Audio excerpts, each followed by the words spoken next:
बेटी बचाओ बेटी पढ़ाओ के दावे हुए तार तार। कुवी कुलपति ने अनुबंध पर लगे शिक्षकों को समान वेतन की मांग पर हड़काया। कुलपति ने महिला शिक्षकों को नौकरी से निकालने की दी धमकी। मैं कुवी में अनुबंध पर लगे 172 शिक्षकों को बिना कारण बताए नौकरी से निकाल दूंगा। आपको बोलने की तमीज नहीं है।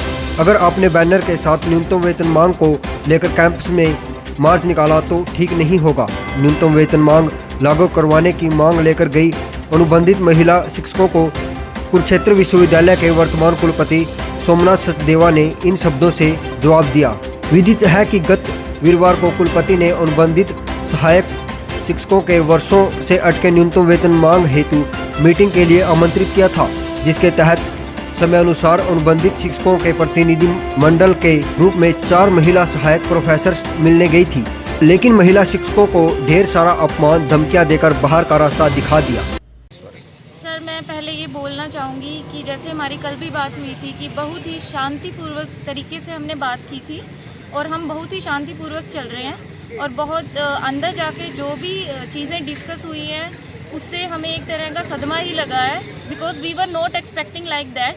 क्योंकि सर ने खुद एडमिट किया है, उन्होंने अभी पीएचडी की परमिशन दी है, तो we were positive about that कि हमारे लिए भी सर कुछ पॉजिटिव ही करेंगे।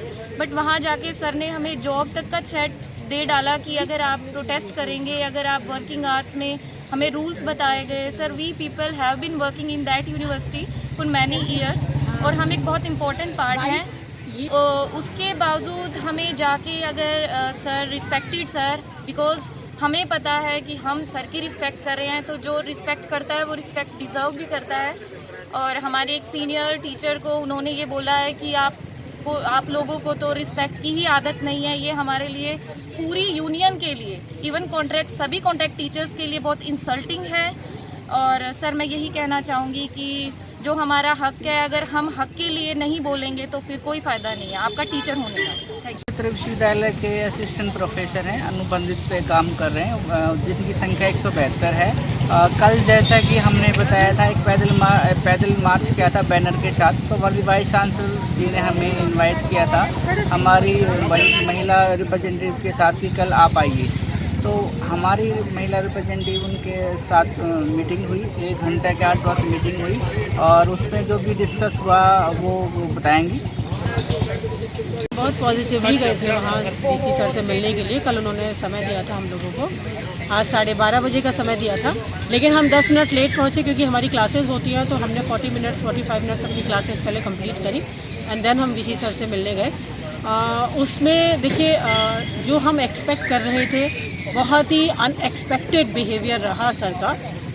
देखिए, हम सब असिस्टेंट प्रोफेसर हैं, यूनिवर्सिटी में काम कर रहे हैं। ये अलग बात है कि कॉन्ट्रेक्चुअल टीचर्स हैं, हमारे नाम के साथ एक जुड़ जाता है, बट इट डजंट मीन कि we don't deserve the respect, कि हम लोग रेस्पेक्ट डिज़र्व नहीं करते। ये एक तरीके से हम 4 लोगों का अपमान नहीं है, ये सारी कॉन्ट्रेक्चुअल फैकल्टी का अपमान है। देखिए, हम लोग ये सोच के गए थे कि हमसे पीसफुल टॉक करेंगे। हम प्रोफेसर्स हैं और हमारा बहुत ज़्यादा हम एजुकेशन लेके यहाँ तक आए हैं, और लैंग्वेज और ग्रेस और एजुकेशन, जब हम इन चीज़ों की बात करते हैं तो हमारे रिस्पेक्टेड वीसी साहब ने इन्हीं चीज़ों की धज्जियाँ उड़ा के रख दी। जब 4 हम लेडी टीचर्स वहाँ पे गए तो हमारे साथ उन्होंने बहुत ही विदाउट रिस्पेक्ट तरीके से बात की और जो धमकी दी हमको, ये बोले कि अगर आप लोग हमारे पास दोबारा बार सैलरी मांगने के लिए आएंगे तो हम आप लोगों को जॉब से निकाल देंगे। और उन्होंने बोला कि it's a clear warning, I have totally negative attitude for you people, it was clear statement from our respected VC. और उन्होंने साथ में ये बोला कि आप लोगों के साथ ऐसा एटीट्यूड इसलिए हो रहा है क्योंकि आप लोगों को इज्जत की आदत नहीं है और आप लोगों को इज्जत मिलनी भी नहीं चाहिए। तो जो वर्ड्स का यूज़ किया जाता है वो है शॉडी वर्ड। हमारी रिस्पेक्ट तो बहुत दूर की बात है, इवन इस टाइप के वर्ड्स भी हमारे लिए यूज़ किए जाते हैं। कंपैरिजन है कि permanent teachers are like this and contractual teachers are like this, जबकि हमारे को रेगुलर टीचर से भी ज़्यादा हमारे ड्यूटी आवर्स हैं और क्वालिफिकेशन सेम है, हमारा सिलेक्शन प्रोसीजर सेम है, एवरीथिंग इज सेम। और उसके बावजूद जो हमारे राइट्स हैं वो बिल्कुल नेग्लिजिबल है, कुछ भी नहीं है। और उसके साथ साथ ये इंसेंटिव्स हमें मिलते हैं जो कि इंसल्ट की फॉर्म में मिलते हैं।